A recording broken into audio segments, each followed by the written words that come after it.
as a like new mom, new wife, I own a home, like you're putting your stamp on like, this is my home, this is how it runs, this is how I do things, this is what we do, and when I do a holiday, this is how we do it. 100%. Finding that identity is difficult when like you're tired and your mom's there and she'll do everything. And like my mom's like, oh, I'll just handle this, I'll do this, I'll do this. And it's like, I don't want my mom to be the mom in my house, but it's so easy to just be like, all right, mom, go. I went through the same thing this holiday.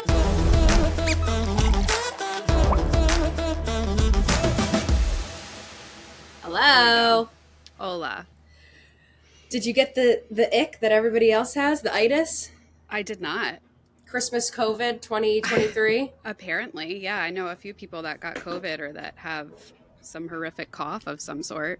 Your girl. I did not get it down here in Florida. You did? I did in Florida. For sure I got it. Yeah, my whole family has it. I still have it. I think I actually got it like bad, probably like Christmas Eve maybe.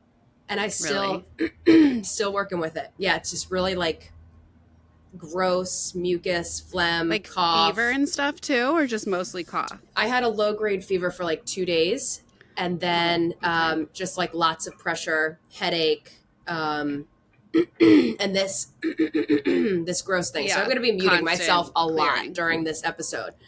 How was Christmas? Christmas was good. I'm still trying to figure out my camera here. We're just like all trying to get ourselves back into the mode here. I'm just like in a mood today. What happened?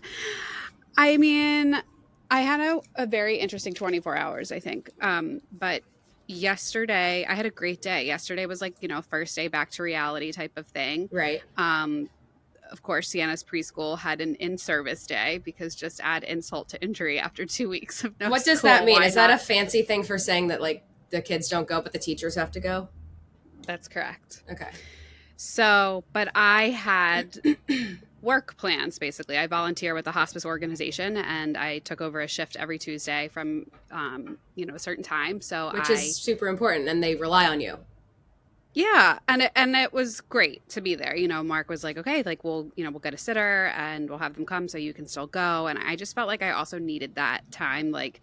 And I feel like I'm going to have to keep making excuses here. And it's like, we shouldn't need to make excuses in this space. But it's, it's like, I love my children, but I just needed a break. I hadn't been alone. I hadn't had a child climbing on one of my limbs in a very long time, So, well, I think that says a lot about you as a human being, because it's like, you weren't checking into the spa all day and drinking 2 bottles of champagne. Do you know what I'm saying? Like, you weren't leaving your kids to go and be like, I just need to get drunk and numb myself to the world. Like, you were literally giving back and helping people. So I wouldn't be too quick to condemn you on that one. Thank you. I was just so looking forward to it. I'm like, oh my God, going to Starbucks, like in my car by myself on the way. Like, I remember when you texted me that. And I was just, and I was just kind of excited about the human interaction part of it too. I think there's so much with kids where you don't really have control. Like you don't, like you're the parent in the situation, but like, it's really not my decision whether she gets stressed or not. And also like, the human interaction where like, if somebody asks you like, oh, what are your plans for this month? Or like, where are you guys going on the weekend? You're not going to be judged. So they're going to be like, why are you doing that? Because they don't know you. Yeah. Yeah. But like, it's just nice. It was just nice to be in an environment where I felt like, okay, like there are tasks in front of me and I can complete them. Like I'm such that type of person. I need to be able to like get things done to feel like good about myself during the day. And just when your day is revolved around a toddler and an infant, like with zero schedule, you don't know what you're going to get. There's zero schedule. There's zero guarantee that anything's even going to get done, let alone like 17 other tasks get added to the table. So I just needed that kind of like respite from the chaos for a little bit. And and like the feel good part of it was really good. So it was a really nice thing. Okay. Why are you still in a mood? No. It was a great day. And then this morning I just woke up and I felt like things got like a little chaotic again. So today was Sienna's first day back at preschool. And I don't know. I just had a really hard time waking up this morning. And I didn't feel good about myself. I couldn't pick anything out that I felt good in. Not that it matters. It was just drop off, and like I went to go get a smoothie or something. A Yeah, protein wait, what smoothie. do you actually feel like you have to dress up for drop off in Naples? No, but Okay. I just like to make myself feel good about myself in the Okay. morning. Like, just I don't even care if I'm not leaving the house. Like, just when I look in the mirror, like, what do I? I'm not wearing like jeans and like something beautiful. It's just like whatever. And it's like cold here. It's like 50. um, You're but so then transitioned into Florida life. so transitioned. I actually was our video editor Dan. I was talking to him. He's coming down to Florida for vacation. I was like, you may want to pack sweats. It's cold down here. He's like, yeah, I'm not sure that I trust what a Florida person thinks is cold, but thanks for that. When is he going down? This week. Oh, nice. Perfect. He's going down this week. Yeah. But and then I went to the bathroom right before we left, and I got my period. And like that pretty much just sums it up. You know, I feel like everything goes off in your day when that happens. And then I stopped at the grocery store with Asher after I dropped off Sienna and dropped an enormous thing of baby food right in the aisle. And there was just glass and apple spinach puree all over my pants and all over Asher. So and you are Murphy's Law today. Yep. Yeah. Yep. This is going to be one of those. Okay. Okay, well, I am here to stop you in your tracks. I know That's you enough. were. Oh, and then like Not today, Satan. my house is just very unorganized and out of it, and like that totally like 1-800 into holidays. my brain and whatever. Yeah, and like right before this, Kacie texted me and she was like, "Hey, like I'm just finishing up my makeup and then I'll be on." I was like, "Yeah, all I can offer today is some lip gloss," and I just slapped that on, and I'm here. did. But like, I'd have to imagine that so many of you listening are feeling this way. Like the holidays, the most wonderful time of the year, and it's not that it's not. It totally is. It's just a lot for moms. No, it's the holiday hangover. I mean, it's so fun decorating the tree when you have like, it's beginning to look a lot like, and now you're just like, oh my God, I have carpool in an hour and the Christmas tree is still up and there's crap everywhere. Yes, well, and you know, everybody talks about like that week in between Christmas and New Year's. That's just like no man's land. Yeah, and no one's taking their tree down then. No. Is it Monday? Is it Thursday? Is it 2 p.m.? Is it like 8 a.m.? I have no idea. You're just in the middle of like this weird vortex of time and all of that. So I'm just like trying to get my life back together, as I'm sure everybody is. But overall, like and I'm not feeling like stressed, or this isn't like anything I'm like complaining about. I'm just definitely like aware of where my mood is at the current time. I'm just definitely somebody that thrives off of like routine and schedule and organization, and coming off of these last few weeks that there hasn't been much of it. So I'm excited to get back to it. But I've loved spending time with the kids. I've seen so much. Like, it's so funny how I can't wait for Jack to like start talking more and more, because it literally happens in like flashes where you're like, I swear they just picked up like 30 new words in a week, and just the way that they're lacing together sentences and talking. And it's just really cool to see. And Asher, we're 2 weeks out from his first birthday, which is just, oh God, it's wild. A whole thing. But how was Christmas for you with Jack this year? Because this is the first year that he was really like conscious for it. Yeah, I do still consider last year like potato land, where he just was a potato baby. And this, Eric and I did say that. We're like, we feel guilty saying that this is his first Christmas, but this truly does feel like his first Christmas. We got him, I digress. My dad got him an F450 Power Wheels, like lights underneath, 2 seats, like Sienna has a 2-seater. And so my dad dressed up as Santa. I was like, you have to dress up as Santa. He's like, no, I don't think I need to do that. And I was like, no, you need to do that. This is for me. This is for me. and you're doing it. Yes. And I got him a costume. So he comes up, and of course, Jack's like, no. Hated Santa. But then Santa brought out a truck, and then Santa made a swift exit. Santa's like, here's your truck. Gotta go, like, out of there. So, I like said to Eric, I was like, I want to draw the correlation. I know you won't agree with this. I want to draw the correlation that Santa brought the truck, because I don't want him to hate Santa.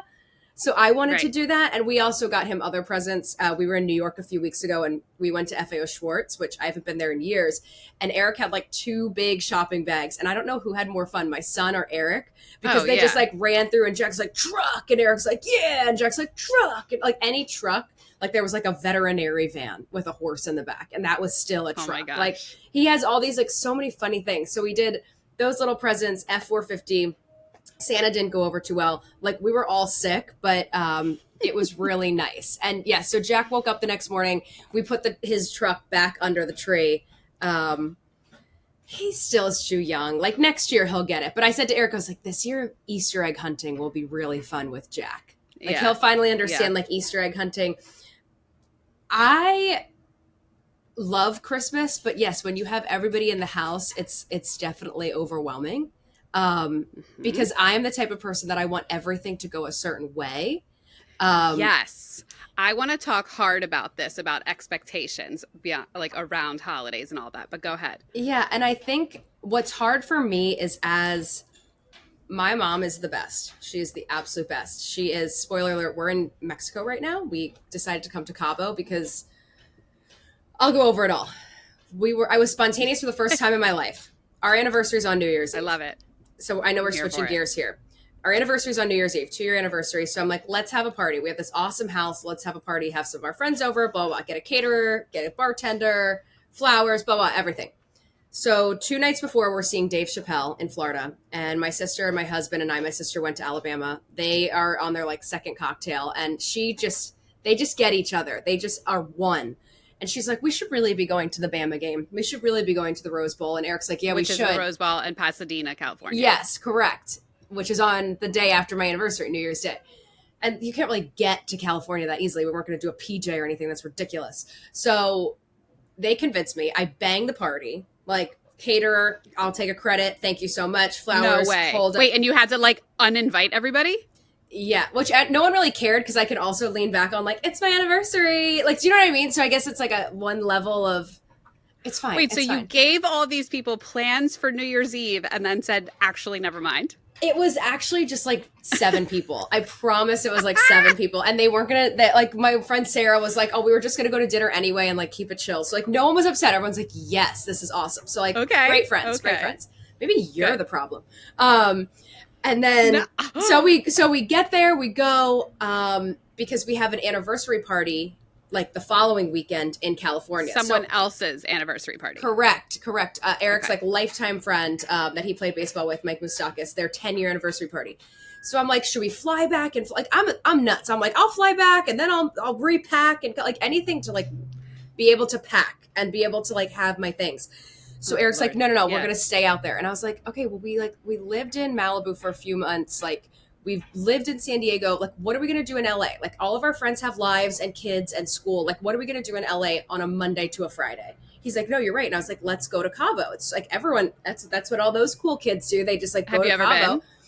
I was here once in 2018, like fly by for a weekend. I've never been, and I'm currently watching Selling Sunset where they're there, and it looks just like way more amazing than the Mexico on the East Coast. So when I was here in 2018, I came with my best friend Tyler for one of our friends' bachelorette parties, and the drive it wasn't 2018, it was 2016. The drive from the airport to Cabo was petrifying.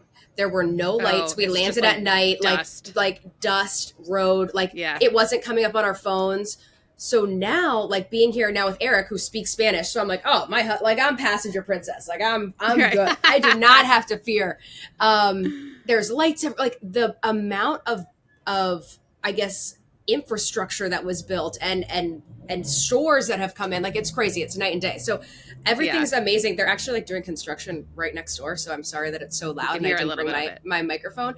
But yeah, so long story short, this is the most spontaneous I've ever been in my life. And I know people are like, okay, no one needs your problems. But like, here's what I will say. Of course, I love it though. I said to you yesterday, I'm going to mute myself. Me young. I said, you're keeping me young because this used to be Mark and I, just like very spontaneous and doing whatever. And even with Sienna, with one kid, it was kind of easy for us. But now we have 2 and we can't. And not even that we can't. I just don't want to anymore. I've just like really enjoyed staying put. So now I'm like, yes, tell me everything. Where are you going next? And then what are you doing? Oh, yes, I love it, girl. Keep going. Did you go to public school? Yes. Okay, I have this theory.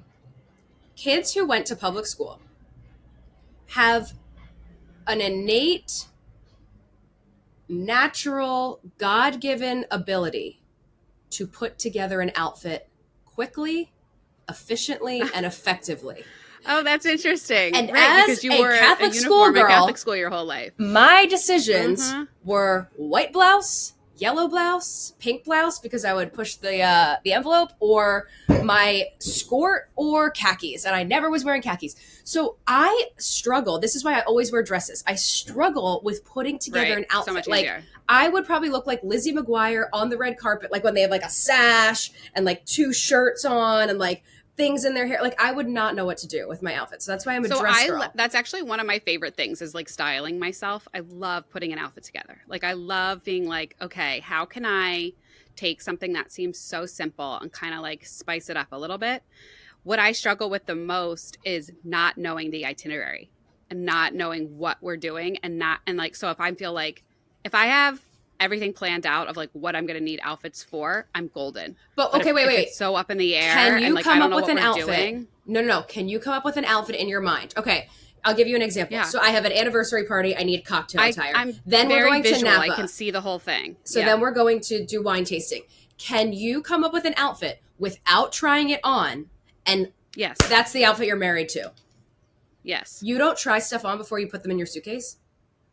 No. You don't put a whole outfit together? No. Oh my God. I do it in my mind. I do it in my mind. I can do it in my mind. Wish. I mean, and that's where it was really hard for me a couple months ago when I was so far away from the weight that I thought I was postpartum. Right. That was really hard for me because I'm so used to doing it in my mind that when I would go to then put that outfit on and it was like not appropriate and felt awful and just like wasn't the vibe, then it was really like mentally devastating to me. Do you just have staple pieces of clothing or like, do you know your clothes so well that you know exactly how they're going to look on you? Or do you just know what I have cuts like a photographic look the best memory? I think it's a little bit of both, but I also have a photographic thing. So like I can literally think about a piece of clothing and know where it is in my closet and then be like, okay, well then what are the pants? And then I go to I can vision the pants section or skirt section of my closet and then like basically mentally scan it and know what it is. That's like one of my favorite things to do. Like I lay awake at night, falling asleep to like planning outfits for different things. I lack that skill. I will buy a dress. I was actually texting one of Eric's former teammates' wives about this because we couldn't figure out what to wear to this party. And I was like, she showed me her closet. She's like, I have 62,000 dresses. She goes, 10 of them I ordered for your wedding, and I wore a black dress that I owned for 3 years. Like, this is the problem. Like, I'll like do these hauls, and I'll get a dress, and I'll be like, oh my God, this is the perfect cocktail dress. Like, in my mind, I'd be like, I can wear this. And then I retry it on, and I'm like, I don't know if my body changes so fast. I don't know what it is, but it looks horrible. I don't know if it's because I'm drinking wine when I'm trying it on. So here's what's funny, too, is I think that so I do Rent the Runway, which our episode next week we did with a financial expert who was amazing. And we talked about this whole concept of like renting versus buying, both with houses and cars and big purchases, but also with the little things in life, like clothes and bags and whatever. I'm a huge fan of it. Not for the like, I just feel like trends change so much or like my use of things change so much that it's not like worth me. And like, especially with like photos and whatever, like for your wedding, I did Rent the Runway because I'm like, when am I going to have like a fancy black tie wedding like this again? And like, newsflash, I haven't since your wedding, and you had a child since then, and it's a lot. Yeah, there's just like so many variables. So I will literally scan the same page of Rent the Runway, and I have to be like, okay, right now I'm looking for Kacie's wedding, and then I'll be like, okay, now, so you're saying like, okay, I have an anniversary party. And then I like change modes and I'm like, okay, now I'm going to shop for this anniversary party because like each are completely different vibes. So what you're talking about Sienna has a birthday party. Like, yeah. But what you're talking about right now is like, okay, you maybe thought that cocktail dress was fabulous for some other event that you were going to wear it to.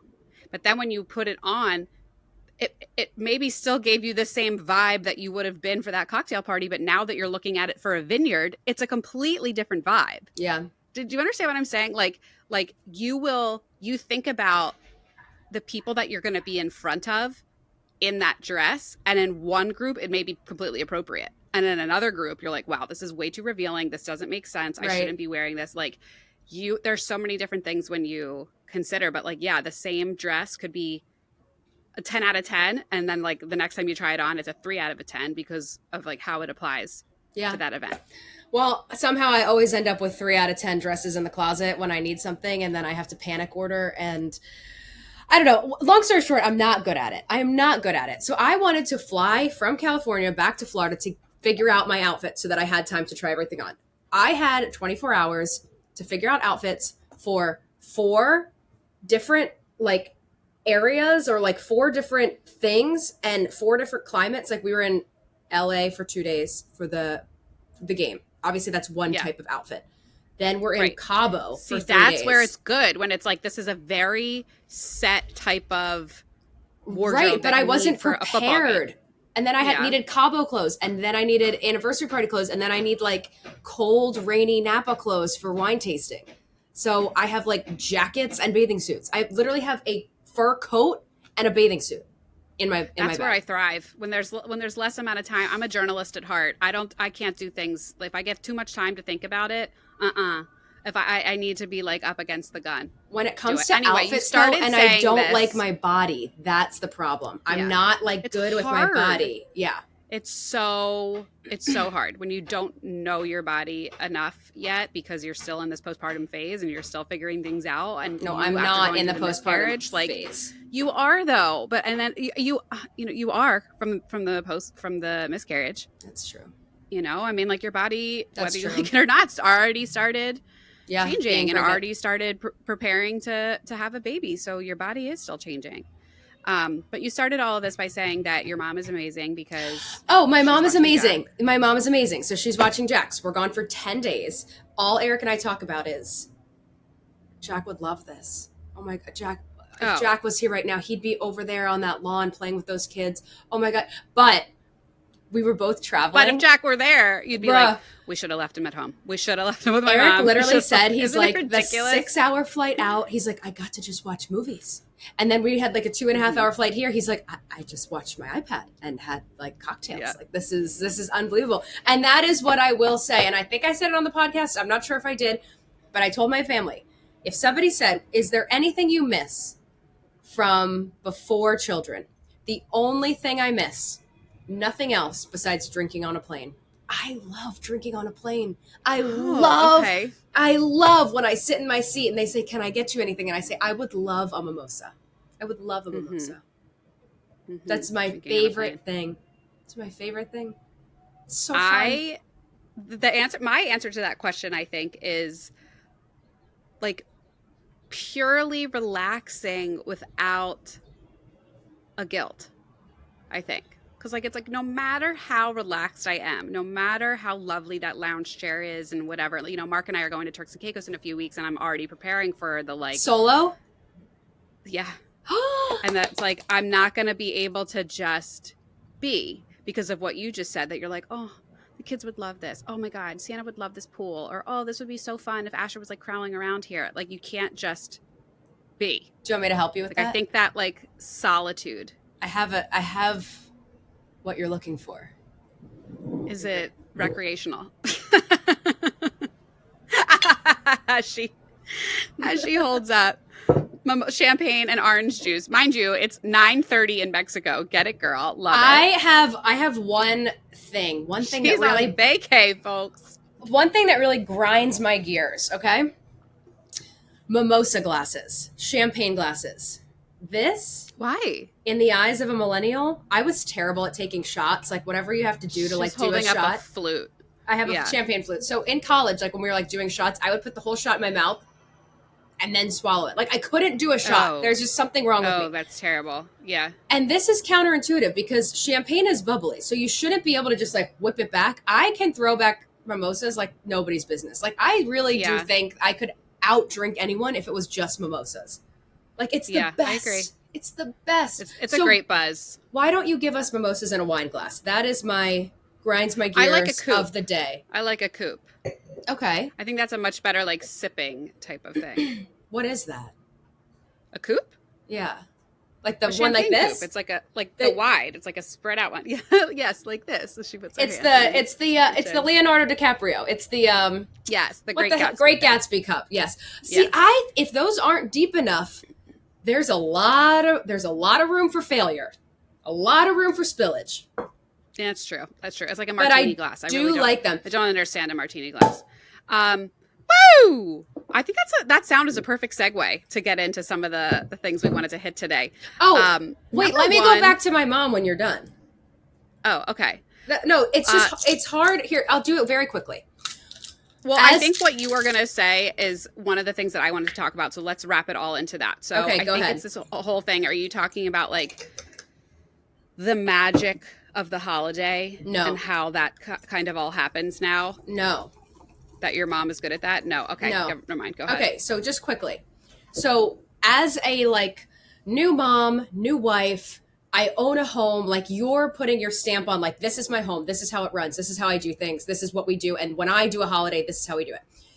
Finding that identity is difficult when like you're tired and your mom's there and 100%. she'll do everything. And like my mom's like, "Oh, I'll just handle this. I'll do this. I'll do this." And it's like I don't want my mom to be the mom in my house, but it's so easy to just be like, "All right, mom, go mom, go." Oh, I went through Case, the same what thing. about your closet? Oh yeah, whatever you want. Just do whatever you want. And I'm like, "Wait, but I can't do that." Yep.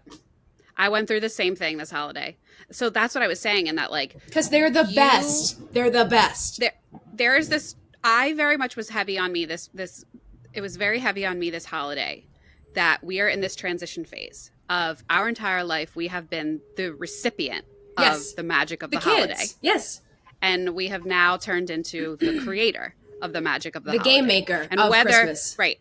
The game maker. Yes. Nice Hunger Games reference. Whether it is the magic literally for the children in terms of Santa and the gifts and the tree and all of that, or for the entire family and for the home and making the dinner and just like the flow of the day of the holiday and how things go. And like my mom does that with her eyes closed. Like she could do it for How about this one? With her eyes closed. What time are we eating dinner? I don't know, Mom. What time should we eat dinner? Like literally. Yeah. We'll eat dinner at 5. So I did kind of have this moment of like, okay, like the holiday is at my house, but my mom is still kind of the captain and I'm the first mate, which it's not that I have a problem with.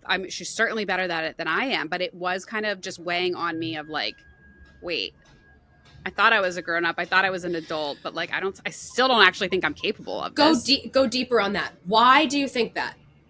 Is it because you want your husband to see you steering the ship? Is it because you want your kids to see you steering the ship? Is it because you want to prove to your mom, I can do this? Like or is it all those things? All of it. I think it's all of those things. I want to prove to myself that I can do it. I think a lot of it was, I wanted to prove to my mom, like, look at this home that I built. Like, I took notes all of those years and I was able to instill everything that you taught me into this and look at how beautiful I've been able to make it. And my husband doesn't necessarily care. I say that in like a meaningful way. Like he doesn't like place an emphasis on that. Like that to him is not what our marriage is about. But I want to show him that I can do it. I certainly want to show my children that I can do it in the way that I watched my mom do it. And I thought she was utter magic. You know, it's like I want my kids to think that about me.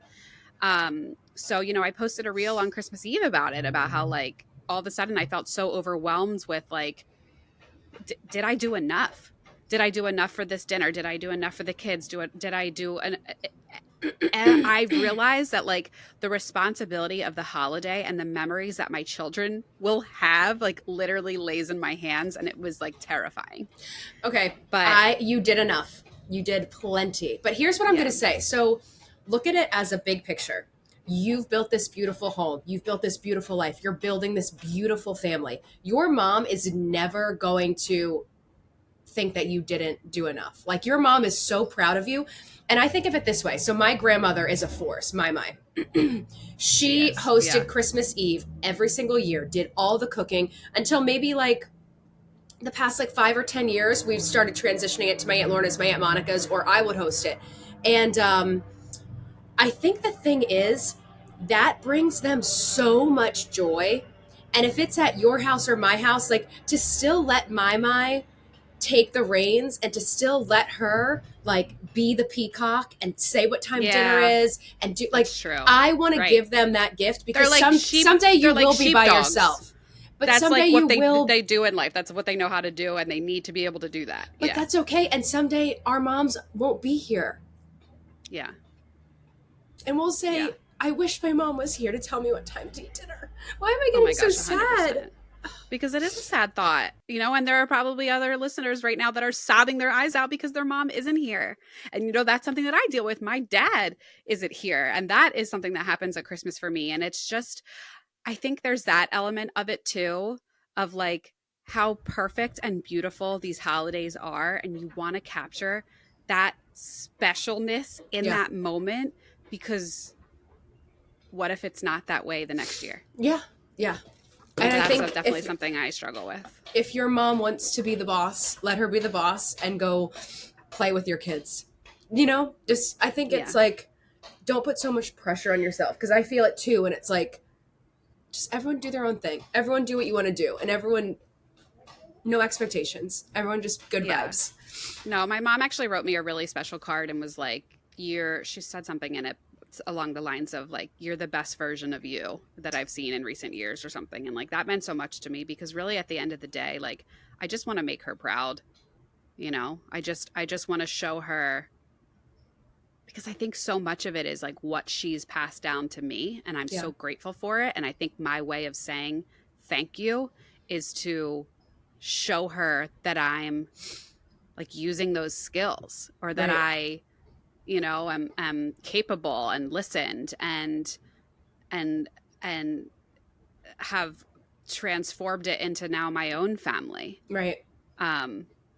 But yeah, it's, and then we had a family party a few days after Christmas, and she was kind of driving me nuts because I'm like, okay, I know you do this better than me, but like, kind of just let me go. You know, she'd be like, where should we put the food out? I'm like, I think we'll put it on this counter. She's like, I think it would be better on the back counter. I'm like, then why'd you ask? You know, I'm like, let me just.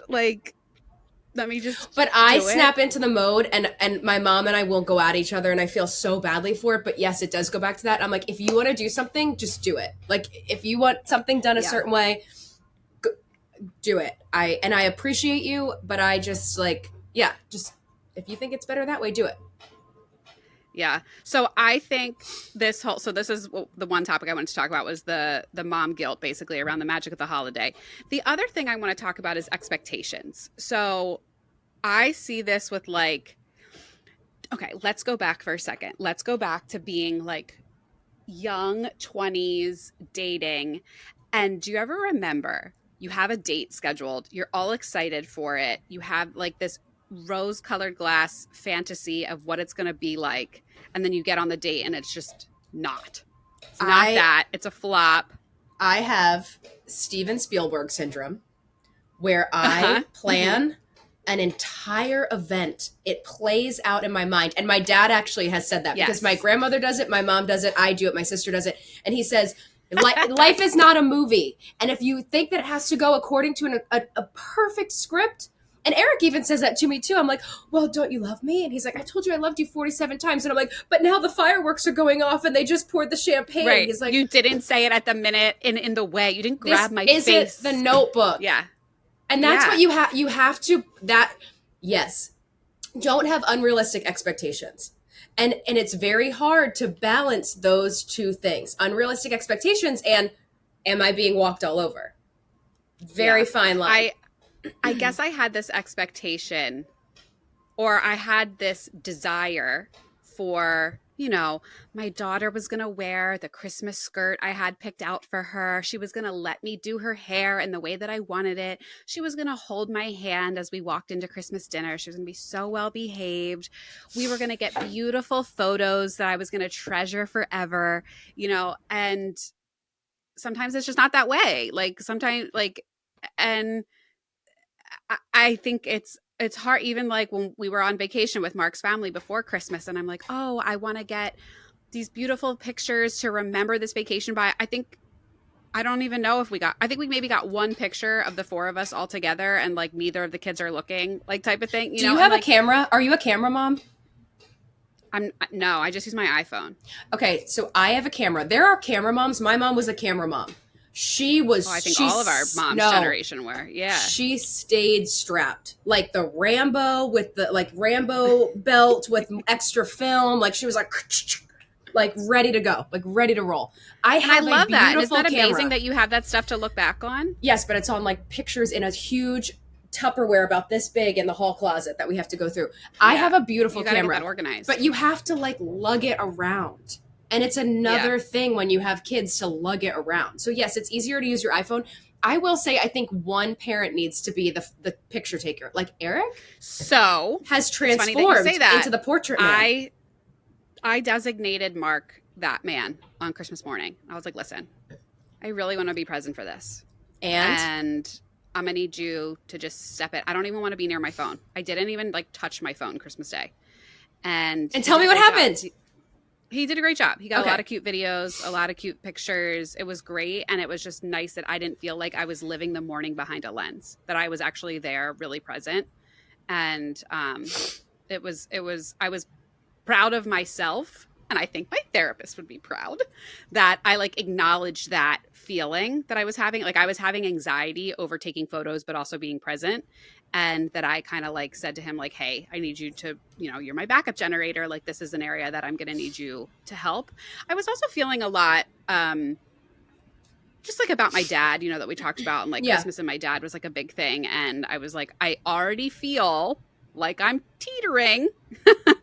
So I want to keep this day like nice. And I know that like one little thing is very likely to push me into the depths of emotions that I don't want to go in. So like, let's see how we can manage that. And Mark and I like talked it out, and it really worked. I will say that, so Eric, macho athlete, I will say that I used to shy away from having those like talks with him. Like, I think I might freak out. Like, can you help me through this? Or like, can you break down what's irrational that I'm feeling and what's actually real?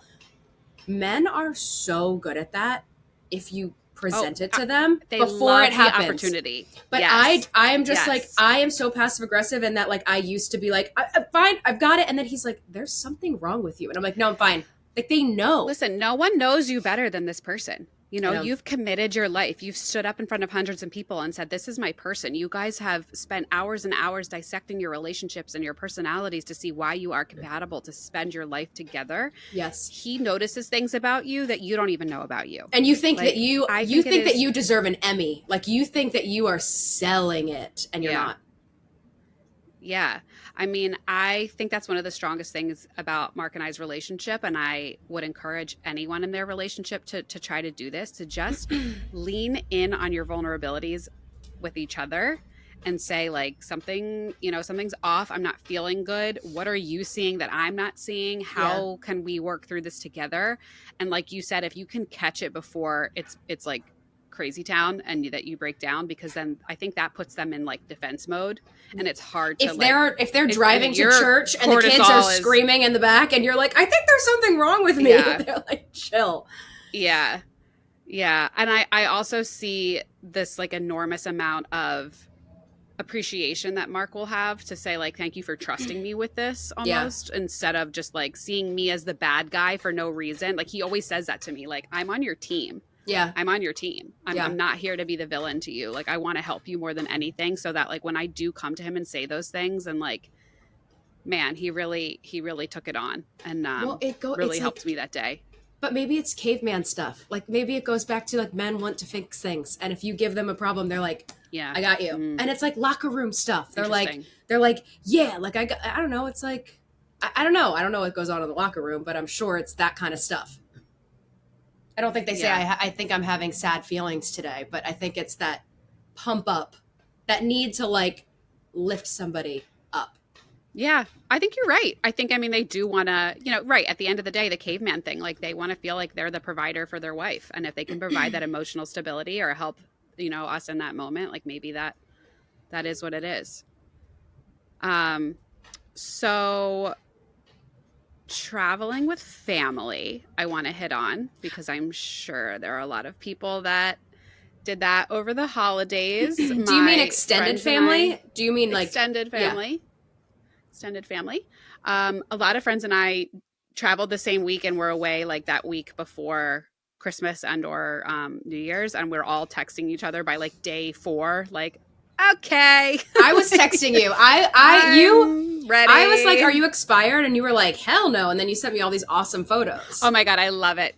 Kacie sends me text messages via the invisible ink on the iPhone, which is the best thing ever because I can open it and like no one can actually read what it says. I'm aware. Until I I'm do some like aware. magic little swipe, and it's so good. And she's like, you're like, tell me the gossip. Like, are you dying? What's happening? Are you okay? The first like 4 days I was great. And then by the end of it, I was like, all right, I need to like be back in my space. I want my kids back in their own realm. And then also like I didn't feel like I was getting any time with my kids because it was either they were sleeping or they were with their family, which is great. And I love them getting to have that time with their family. But I just kind of felt like a vessel at some point, that I was just like there to like provide them to others and not actually like have the time. How many days myself, were you there? Was too many. No, how many days was it? We were in Mexico from Sunday to Saturday. Whoa, that's long. And furthermore, that's long before the holiday. Like that is like we got ground zero. Back and like hit the ground running. That is crunch time. Yeah. There's just a lot of dynamics into like, you know, going with family too. And I think that's the other thing that like I want all the listeners to know, that like I think are probably underestimating the amount of emotional turmoil. I don't always want to say turmoil, emotional aerobics.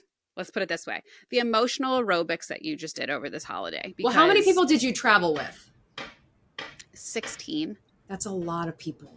That's a lot 16. Of people. Like think about a group of best friends. Like think about spring break, or you're doing a girls trip and or a bachelorette. Yeah. Let's do a bachelorette. And there are 16 people. That is just, that's a lot of emotions. Right. Yeah. So like give yourself grace for that. And like try to take some time this week. I know that you're probably back to work or you're back to whatever it is that you're doing, hopefully, because the kids are back to school. But like, gosh, go do the mom move. Go to some drive-through and sit there for like 20 minutes. Listen, I hope you're doing that now. I hope you're sitting in your car with some delicious smoothie or an iced coffee and you're listening to this podcast. I never knew that was a thing. Your time for yourself. Oh, yeah.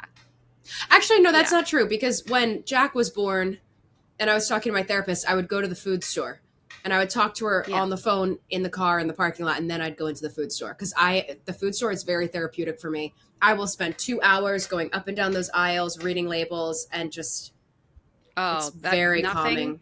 Nothing like causes my nervous system to break down like the grocery store. Can we talk about the nervous system thing? Okay, I have seen so many Instagram reels about nervous system we gotta get somebody on like resets. That. I have so many people, and it's like even down to like putting your face in ice water, but this girl listed all these things of like if you have like a jacked up nervous system, and one was like you like being around people but you don't want to talk to anybody. You can't wear bras because you like sports bras. Like you only wear sports bras. Like that's literally me. It's like all these things that mean your nervous system is jacked, and out of 10 I think I had like 9 things. Okay, noted. Let's do a whole episode on that. We got to find somebody, but I also think we should do, like you said, like let's go down the list and see like where we are on them.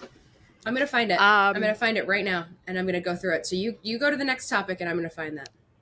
The other thing I just wanted to mention was travel with kids. I am such a believer in doing it as soon as you can. Get your kids used to it. This was probably one of the longest trips we've taken. And like I said, like I felt at day 4, like I was ready to go home. And that's, I think, the longest that we've traveled with them was probably like 3 to 4 days. Do you mean travel like actual transportation, or do you mean travel like not being in your home? Not like, do you mean like flights? Okay. Yeah. Like going to other cities. So like be okay in a hotel room with like natural light streaming in and a wooden crib that's not yours. Yeah. Yeah, like Asher slept in a bathroom and like he was fine. Like in a little crib that was like stuffed in there. I'm going to say this right now, and I was just talking to somebody about this. In the baseball world, every baby sleeps in a closet. Every baby sleeps in a closet, and it is fine for an entire season. Our kids have slept in the finest bathrooms and showers and closets around the world. For your wedding, Sienna slept in the pack and play in the shower of a hotel in Palm Beach. Amazing. That's fantastic. And she survived and was fine. I think it's good to get your children and yourself used to that like drill.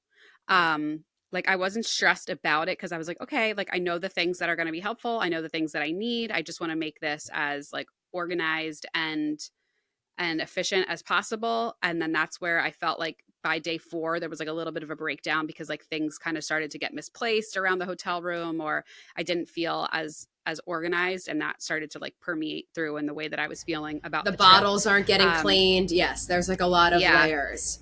Yeah. But I found some things that were really helpful, and I put them all in my Amazon storefront. So if you go to the I think there's the link might be on our show notes, but if you go to the link in our bio, there's a link to my Amazon storefront there, and there's just like some little things that I felt were really helpful for the kids on the plane. Some things, there was like this busy book type of thing that Sienna would take to dinner with her every night, and that was like her treat to be able to sit there at the table and play with it. There was like a little fold up chair that was really great for Asher to sit by the pool and not like go crazy and try to crawl around everywhere. I love that. Like travel size, like bottle cleaners and stuff like that. So there's definitely strength in like learning some of those tricks, and I compiled them all for you. I'm just always such a proponent of traveling with kids and just getting that experience in, not only like for them, but for you, because it is nice to have that experience with them. I will say that I got on the plane with just a purse, and it was fantastic. Right. Just a purse. Isn't it? Even watch when like Jack is potty trained. I think as soon as the kid is potty trained, that is like, whoa. Really? I don't need a million diapers and wipes and extra outfits and like all this stuff. Like even that, like when we take Sienna to my parents now, we're like, oh, we don't like need 7 bags. We can just have 2. Like you're like, wow, this feels great. Sorry, I'm still looking for this. I can't find it. I need to find it. What, the nervous system thing? Yes.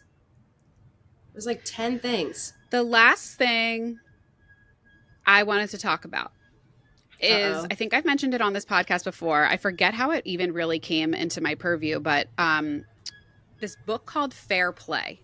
It is one of Reese Witherspoon's book club books. And it is this woman who started talking amongst her friends and realizing this whole thing about the she-fault parent. And that obviously the women are the default, whether they're stay-at-home moms, whether they have a full-time career, whatever the situation is, whether it's a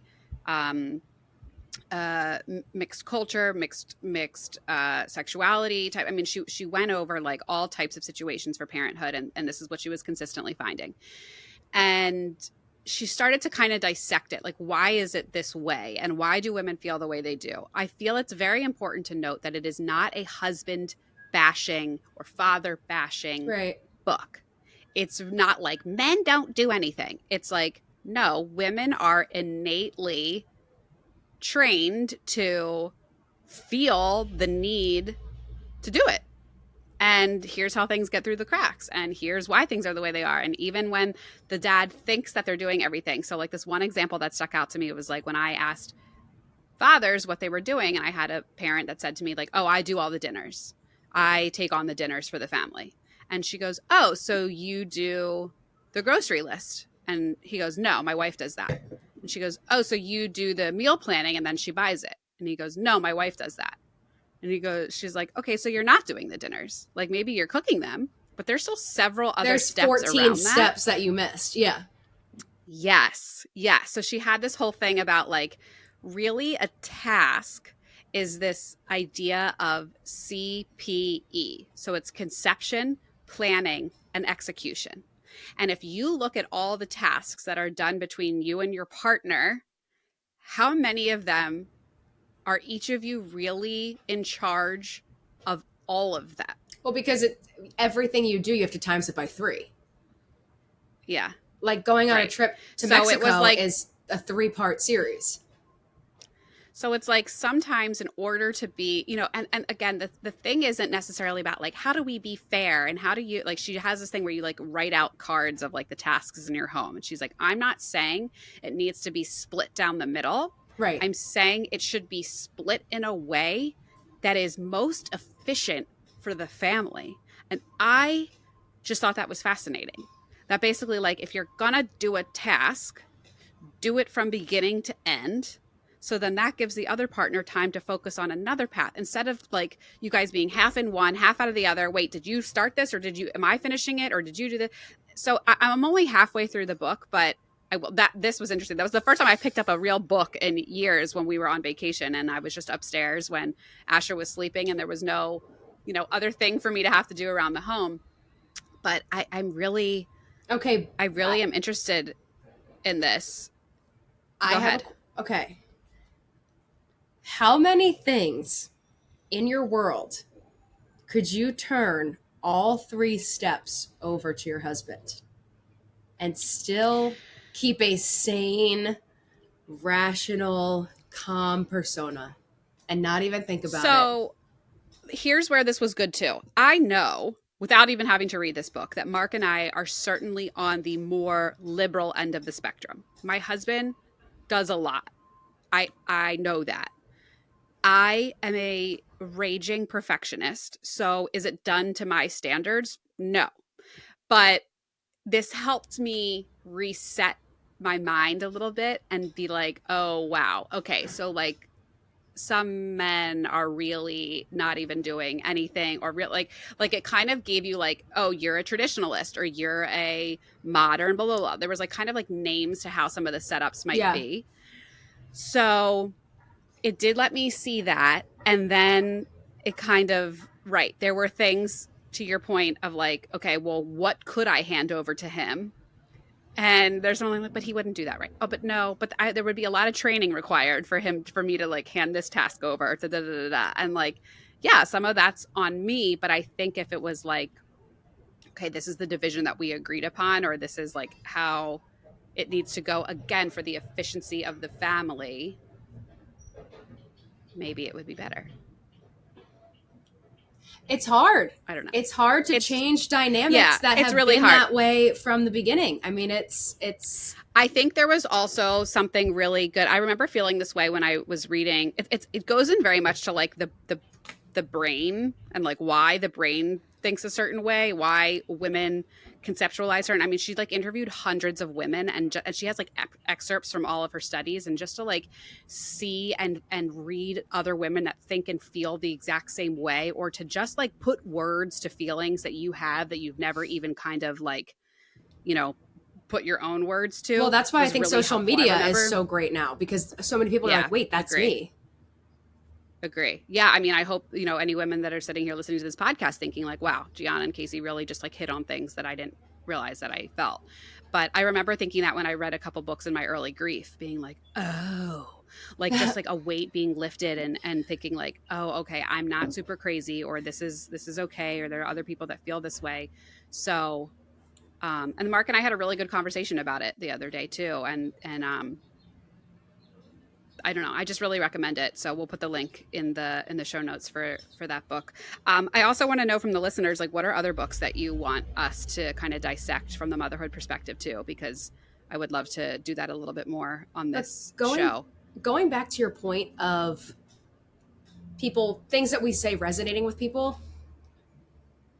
I feel like growing up, everyone's like, I want to be special. I want to be picked to be on Disney Channel. Like, I want to be the next pop star. Like, do you know what I mean? At this phase in my life, I don't want to be special. I want like to have an issue and somebody to say, oh, I have that too. Oh, you know what? That sounds a lot like something that this person had. Like, you don't want to be special. You want to just have an understanding of what the hell is going on and why it's going on and how you can move forward. And I think that's a big deal to talk about all these even little nuanced things like, oh, you know what? I talk to my husband when I feel overwhelmed. Oh my God. Maybe I can try. Mm-hmm. Oh my God, it worked. Like, it's just these little things that change your whole outlook, change your whole life. And that's really important to share here. I think that's such I think that's kind of the whole purpose of this show, right? And that you are now a part of this community of being a mom. And now that you're here, we're going to help make sure that you're the best version of it. So let's talk about all the little nuances and let's figure out the ways that we can basically like empower those and not make them be like negative aspects in our life. You don't want to be controlled by it.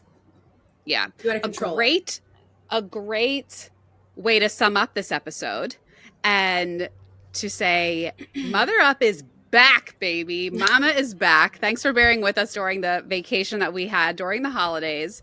And we got some good stuff coming up this season. Like I said, next episode is a financial expert. We also have an expert on connected parenting method and just a whole way of kind of emotionally connecting with your children to parent them. It's very different than what's the gentle parenting? And then the traditional parenting. So we get into that. We have a psychologist coming on talking about dealing with people with narcissism. We want to key into somebody talking about the nervous system and how we can control that, and just so much more to come. And of course, just our daily squirreling, because like, why not? It's just always good for that. Before we go, let's leave them with this. I did find a list of 10 bodily signs of nervous system dysregulation. Oh boy, here we go. Cravings and extreme appetite changes. Yes. Frequent energy slumps and or constant fatigue. Attention or concentration problems. So basically mom brain. Check. Digestive dysfunction and reduced digestive capacity.